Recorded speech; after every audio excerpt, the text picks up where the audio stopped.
Can you make a cheap rifle as comfortable to shoot as an expensive one? Let's go.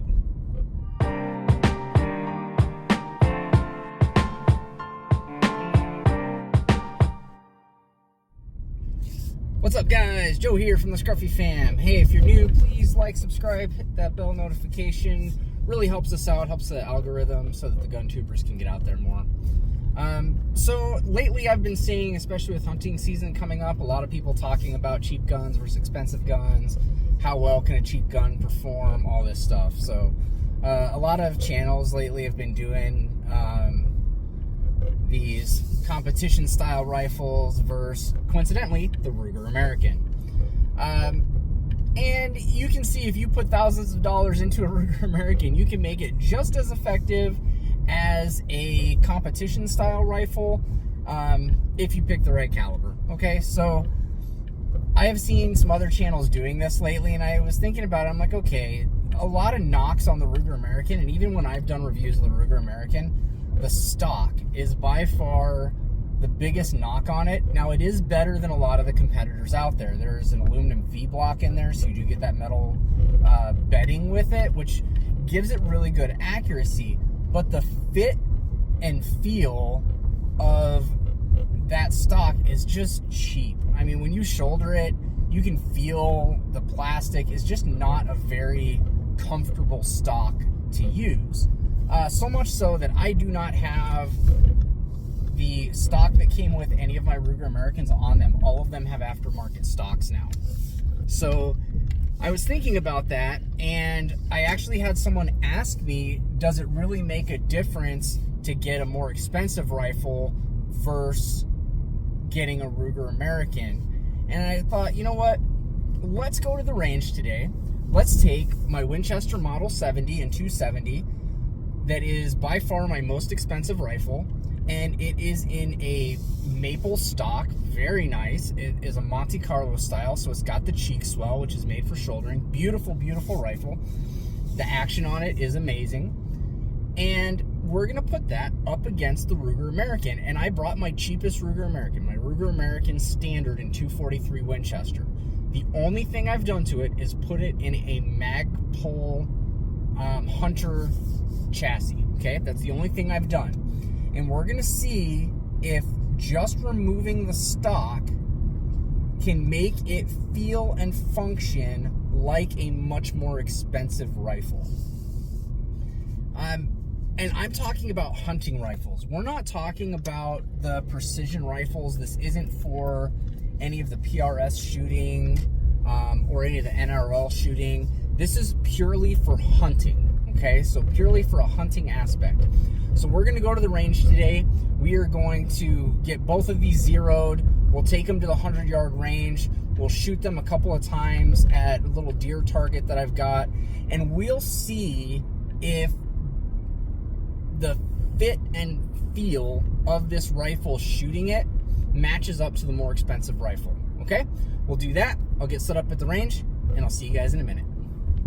All right, guys, here I'm set up at the 25-yard range. I'm gonna go ahead and get these things zeroed real quick, but I wanted to show you what we're working with here. Okay, so first up, let me turn this around. Okay, that lighting better. So this is my Ruger American Standard in 243. It's in a Magpul chassis, which allows me to use the M-LOK bipod, also from Magpul. So there's that. We do have a 3x9 on there. It is a first focal plane 3x9 though, so that's pretty nice. And then here's my Winchester Model 70 and 270. We have a Harris style bipod on there.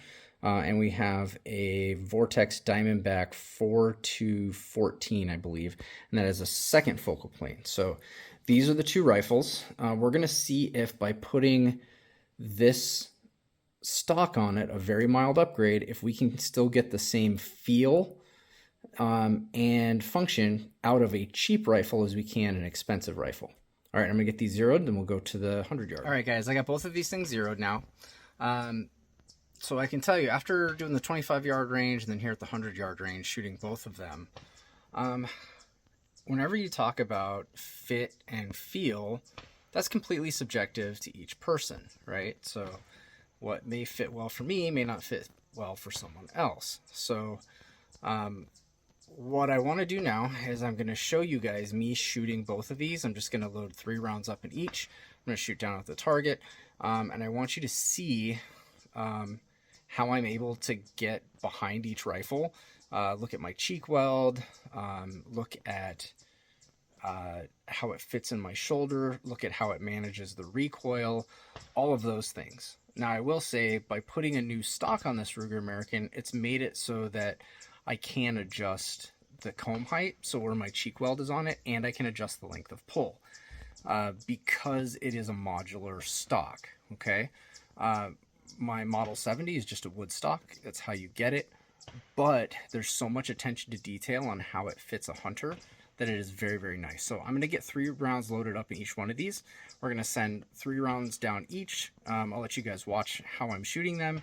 I want you to look at the fit, and I want you to look at recoil management, and I also want you to look at the feeding, okay? Because these are all really important things when we talk about hunting, okay? Because I want it to feed reliably if I need a follow-up shot, and I want it to fit me so I'm not getting scoped if I do a quick shot. All right, so I'm going to get you guys set up. I'm going to get everything loaded up, and we're going to send 6 rounds down. All right, guys, so I loaded up 3 rounds of American Whitetail. Okay, it's a very, very common hunting round. It's probably one of the most affordable ones out there. I'm going to get set up behind here, get everything locked in, and let's see what happens.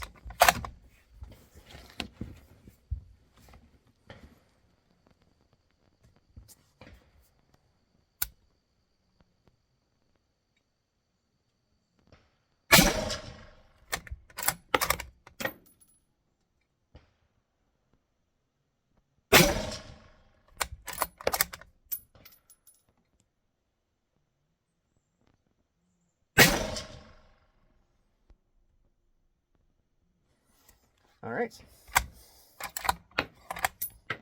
so that's the Ruger American. We'll get the Model 70 up. We'll see what happens with that. All right, I got the Model 70 loaded up. Again, we're just going to use American Whitetail, 130 grain. It's a very, very common and popular hunting round. So, well, let's watch and see this one.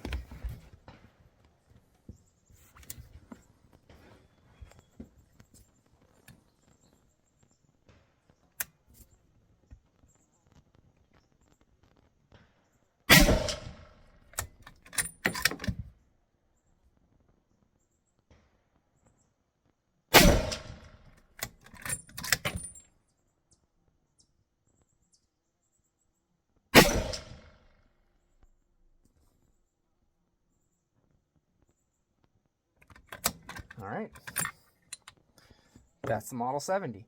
I'm going to go clean up, I'm going to retrieve my targets, and then we'll wrap this up. All right, guys, so I'm just going to wrap it up. That was 3 rounds out of each of them once everything was zeroed. Super easy to shoot, both of them are.